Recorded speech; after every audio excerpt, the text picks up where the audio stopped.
தாலிக்கல் கிதாபு லா ரைப ஃபீஹ் ஹுதல் லில் முத்தகீன்.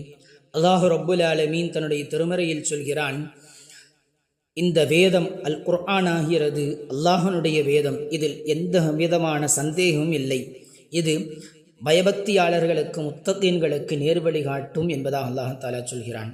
அந்த முத்தகீன்கள் யார் என்பதனையும் அவர்களுடைய தன்மை என்ன என்பதனையும் அடுத்த வசனத்தில் அல்லாஹ் தஆலா சொல்கின்றான்.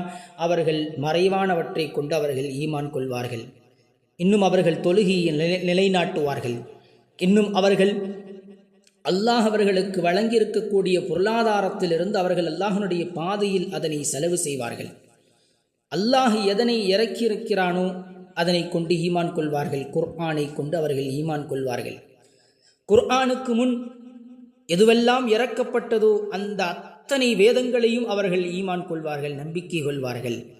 இன்னும் மறுமை நாளை அவர்கள் உறுதியாக நம்பிக்கை கொள்வார்கள் என்பதனை வட்டுருக்கமாக 6 தன்மைகள் அவர்களுடைய முத்தகீன்களுடைய தன்மையை சுருக்கி அல்லாஹ் தஆலா சொல்கின்றான். இந்த 6 தன்மைகளில் அவர்களுடைய எல்லா தன்மைகளும் அடங்கிவிடும்.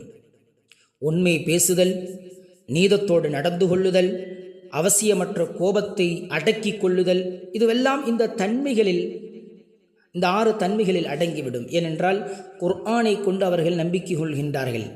குர்ஆனை கொண்டு அவர்கள் நம்பிக்கை கொள்கின்றார்கள் என்றால் நாம் நம்பிக்கை கொள்கிற மாதிரி இல்லை, நம்ம குர்ஆனை நம்பிக்கை கொள்கிறோம், அவ்வளவுதான்.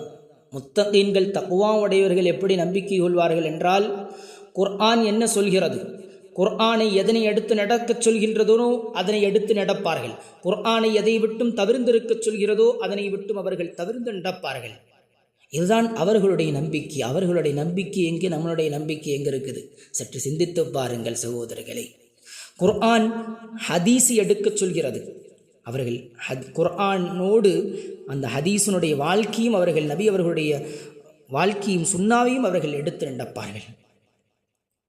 எனவே இதுதான் முத்தகீன்கள், இப்படிப்பட்டவர்கள் தான் முத்தகீன்கள். ஹஸன் அல் பஸ்ரி ரஹ்மத்துல்லாஹி அலைஹி அவர்கள் சொல்வார்கள், முத்தகீன்கள் என்பவர்கள் ஹலாலான நற்செயல்களை எடுத்து நடப்பார்கள், ஹராமான பாவமான செயல்களை விட்டு தவிர்த்து நடப்பார்கள் என்பதாக சொன்னார்கள்.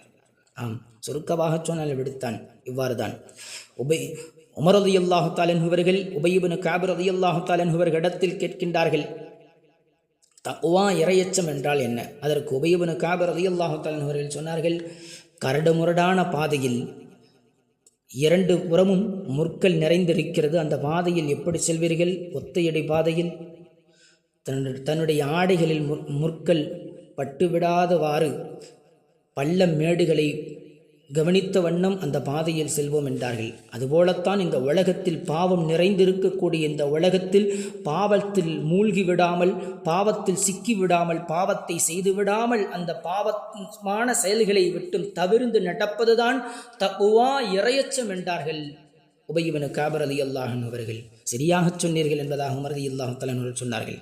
ஆம், அதுதான் தக்வா. நாம் அதிகமான நன்மைகளை செய்வது தக்வா அல்ல. யார் வேண்டுமானாலும் அதிகமான நன்மைகளை, இபாதத்துகளை செய்யலாம்.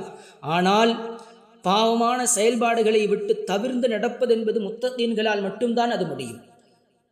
பொய் பேசாமல், புறம் பேசாமல், பிறர்களை பற்றி குறை பேசாமல் இருக்க முடியுமா நம்மால்?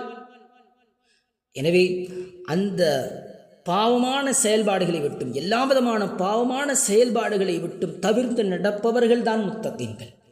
அப்படி நடந்து காட்டினார்கள் முத்தகீன்கள். அப்படிப்பட்ட அந்த முத்தகீன்களில் ஒருவர் தான் உமர் ரலியல்லாஹு தஆலா அன்ஹு அவர்கள். அவர்களுடைய வாழ்க்கையிலுடைய தான் அவர்களுடைய தக்வாவை நாம் சற்று நினைவு கூர்ந்து பார்ப்போம். உமர் ரலியல்லாஹு தஆலா அன்ஹு அவர்கள் ஃபஜ்ர் தொழுகை வைக்கின்றார்கள். ஃபஜ்ர் தொழுகையில் சஃப்புகளை சரி செய்துவிட்டு, தொழுகையின் அணிவரிசைகளை அவர்கள் சரி செய்துவிட்டு தக்பீர் கட்டி இமாமாக தொழு வைக்கக்கூடிய அந்த சமயத்தில் இஸ்லாத்தினுடைய ஒரு எதிரி அவர்களுடைய வயிற்றில் விஷம் தடவப்பட்ட கத்தியால் குத்திவிடுகின்றான். உமர் ரலியல்லாஹு தஆலா அன்ஹு அவர்கள் இந்நிலை, தடுமாறிய நிலை அந்த சமயத்தில் நினைவு கூறுகின்றார்கள். தான் இமாமாக நிற்கின்றோம், தொலை வைக்கின்றோம், மக்களுக்கு பொறுப்பில் இருக்கிறோம்.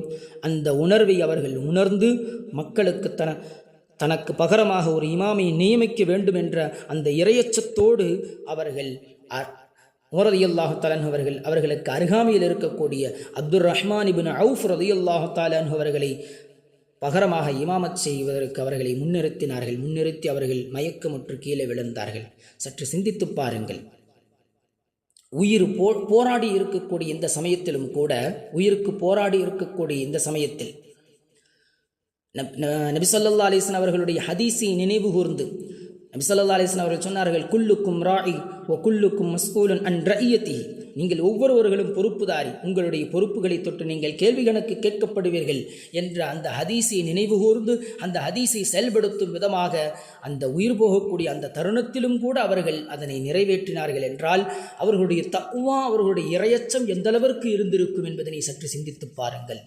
எனவே அதுபோல நம்மளுடைய தக்வா, இறையச்சம் நம்முடைய உள்ளத்தில் ஊடுருவி இருக்க வேண்டும், நம்மளுடைய இரத்தத்தில் ஊறி இருக்க வேண்டும். எப்படி உமர் ரலியல்லாஹு தஆலா அன்ஹு இருந்ததோ அதுபோல நமக்கும் இருக்க வேண்டும், அதுபோல நாமும் வாழ வேண்டும் சகோதரர்களே.